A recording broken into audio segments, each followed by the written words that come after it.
Hi, welcome back to my channel. ನಾನು ನಿಮ್ಮ ವೇದಗೌಡ ಮಾತನಾಡ್ತಿದ್ದೀನಿ. ನಾನು ಇವತ್ತೊಂದು ಸಿಂಪಲ್ಲಾಗಿ ಚಪಾತಿಗೆ ಮತ್ತು ಮುದ್ದೆಗೆ ಎರಡಕ್ಕೂ ಆಗಬೇಕು ಆ ಥರದ್ದೊಂದು ಗ್ರೇವಿ ಮಾಡಿ ತೋರಿಸ್ತಾ ಇದ್ದೀನಿ. ಸೊ ಅದಕ್ಕೆ ನಾನು ಫಸ್ಟು ಏನು ಮಾಡ್ತಾಯಿದ್ದೀನಿ ಅಂತೇಳಿದ್ರೆ, ಬೆಂಡೆಕಾಯಿನ ಒಂದು ಸ್ವಲ್ಪ ರೌಂಡಾಗಿ ಸಣ್ಣದಾಗಿ ಹಚ್ಕೊಡಿ. ಇದಕ್ಕೆ ಉದ್ದವಾಗಿ ಹಚ್ಕೊಳ್ಳೋದು ಬೇಡ, ಚೆನ್ನಾಗಿರೋದಿಲ್ಲ.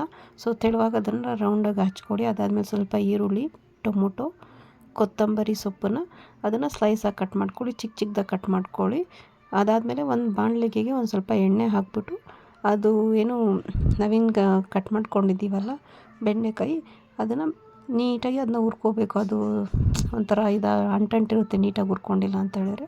ಸೊ ಕಡಿಮೆ ಉರಿಯಲ್ಲಿ ಚೆನ್ನಾಗಿ ಹುರ್ಕೊಬೇಕು. ಇದನ್ನು ಚೆನ್ನಾಗಿ ಹುರ್ಕೊಂಡ್ರೆ ಅದು ಒಂಥರ ಬಾಂಡೆಲ್ಲ ಕಪ್ಪಾಗುತ್ತೆ. ಆದರೂ ಕೂಡ ಜಾಸ್ತಿ ಉರಿನಲ್ಲಿ ಹುರ್ಕೋಬಾರ್ದು. ಸೊ ನೋಡಿ, ಈ ಥರ ನಾನು ತೋರಿಸ್ತಾ ಇದ್ದೀನಲ್ಲ, ಅದೇ ಫ್ಲೇಮಲ್ಲಿ, ಮೀಡಿಯಮ್ ಫ್ಲೇಮಲ್ಲಿ ಚೆನ್ನಾಗಿ ಹುರ್ಕೋಬೇಕು. ಅದೆಲ್ಲನೂ ಬಂಕ ಥರ ಇರುತ್ತಲ್ಲ, ಜಲ್ಲಿ ಬೆಲ್ಲಿ, ಅದೆಲ್ಲನೂ ಹೋಗೋ ತನಕ ನೀಟಾಗಿ ಹುರ್ಕೊಳ್ಳಿ, ಹಸಿ ವಾಸನೆ ಹೋಗೋ ತನಕ. ಸೊ ನೋಡಿ, ನೀಟಾಗಿ ಆಗಿದೆ ಇವಾಗ. ಸೊ ಹುರ್ಕೊಂಡಿದ್ದಾದಮೇಲೆ ಅದನ್ನು ಒಂದು ಪಕ್ಕಕ್ಕೆ ಇಟ್ಕೊಳ್ಳೋಣ. ಪಕ್ಕಕ್ಕೆ ಇಟ್ಕೊಂಡು ಅದೇ ಬಾಣಲೆಯಲ್ಲಿ ನೋಡಿ, ಅದು ಜಲ್ಲಿ ಬೆಲ್ಲೆಲ್ಲ ಅಂಟ್ಕೊಳ್ಳೋದು ಎಷ್ಟು ಬ್ಲ್ಯಾಕ್ ಆಗಿದೆ.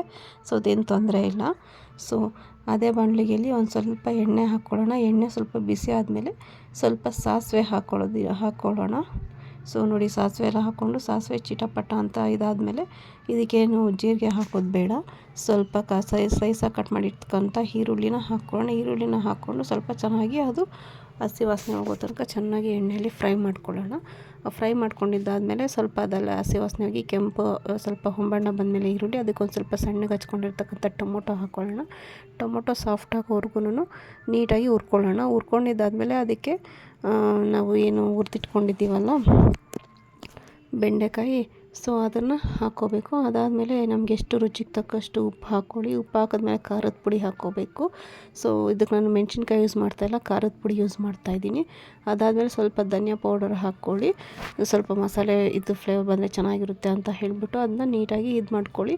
ಮತ್ತು ಸ್ವಲ್ಪ ಗರಂ ಮಸಾಲೆ ಹಾಕ್ಕೊಳ್ಳಿ. ನೋಡಿ, ಈ ಥರ ಗರಂ ಮಸಾಲೆ ಹಾಕ್ಕೊಂಡು ಹಾಗೆಯೇ ಡ್ರೈ ರೋಸ್ಟ್ ಮಾಡ್ಕೊಳ್ಳಿ. ಡ್ರೈ ರೋಸ್ಟ್ ಮಾಡಿಕೊಂಡು ಸ್ವಲ್ಪ ಅರಿಶಿನ ಹಾಕ್ಕೊಳ್ಳಿ. ಅರಿಶಿನ ನಾನು ತುಂಬಾ ಯೂಸ್ ಮಾಡ್ತೀನಿ ಎಲ್ಲದಕ್ಕೂ, ಯಾಕಂದರೆ ಅದು ಸ್ವಲ್ಪ ಆ್ಯಂಟಿಬಯೋಟಿಕ್ ಆಗಿರೋದ್ರಿಂದ.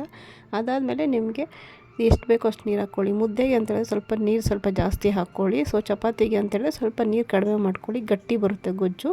ಸೊ ಅದಕ್ಕೋಸ್ಕರ ಹಾಕ್ಕೊಂಡು ಅದನ್ನು ಚೆನ್ನಾಗಿ ಕುದಿ ಬರೋ ತನಕ ಚೆನ್ನಾಗಿ ಕುದಿಸ್ಕೊಳ್ಳಿ. ಕುದಿಸ್ಕೊಂಡಿದ್ದಾದ್ಮೇಲೆ ಲಾಸ್ಟಲ್ಲಿ ಫೈನಲಾಗಿ ಕೊತ್ತಂಬರಿ ಸೊಪ್ಪು ಹಾಕ್ಕೊಂಡ್ರೆ ಸೊ ಬೆಂಡೆಕಾಯಿ ಗೊಜ್ಜು ರೆಡಿ ಆಗುತ್ತೆ. ನೀವು ಇದನ್ನು ಮುದ್ದೆಗೆ ಬೇಕಾದರೂ ತಿನ್ಬೋದು, ಚಪಾತಿಗೆ ಬೇಕಾದರೂ ತಿನ್ಬೋದು. ಸಿಂಪಲ್ಲಾಗಿ ಏನು ಕರೆಂಟ್ ಇಲ್ಲದೆ ಇದ್ದರೂ ಕೂಡ ನಾವು ಏನು ರುಬ್ಬುವಂಥದ್ದು ಪ್ರಮೇಯ ಇರೋದಿಲ್ಲ. ನಾವು ಹಾಗೇ ಹಾಕಿ ಹಾಗೇ ಮಾಡ್ಕೊಬೋದು. ತುಂಬಾ ಟೇಸ್ಟಿಯಾಗಿರುತ್ತೆ, ತುಂಬ ಚೆನ್ನಾಗಿರುತ್ತೆ ತಿನ್ನೋದಕ್ಕೂ. ನೋಡೋಕ್ಕೆ ನೋಡಿ ಎಷ್ಟು ಕಲರ್ಫುಲ್ ಆಗಿದೆ. ನನಗಂತೂ ತುಂಬ ಚೆನ್ನಾಗಿತ್ತು. ನೀವು ಒಂದು ಸತಿ ಟ್ರೈ ಮಾಡಿ ಹೇಗೆ ಬಂತು ಅಂತ ಹೇಳಿ. ಯಾರ್ಯಾರು ಫಸ್ಟ್ ಟೈಮ್ ನನ್ನ ಚಾನಲ್ ನೋಡ್ತಾ ಇದ್ದೀರೋ ಅವ್ರು ದಯವಿಟ್ಟು ಸಬ್ಸ್ಕ್ರೈಬ್ ಮಾಡಿ ಅಂತ ಹೇಳ್ತಾ ಥ್ಯಾಂಕ್ ಯು.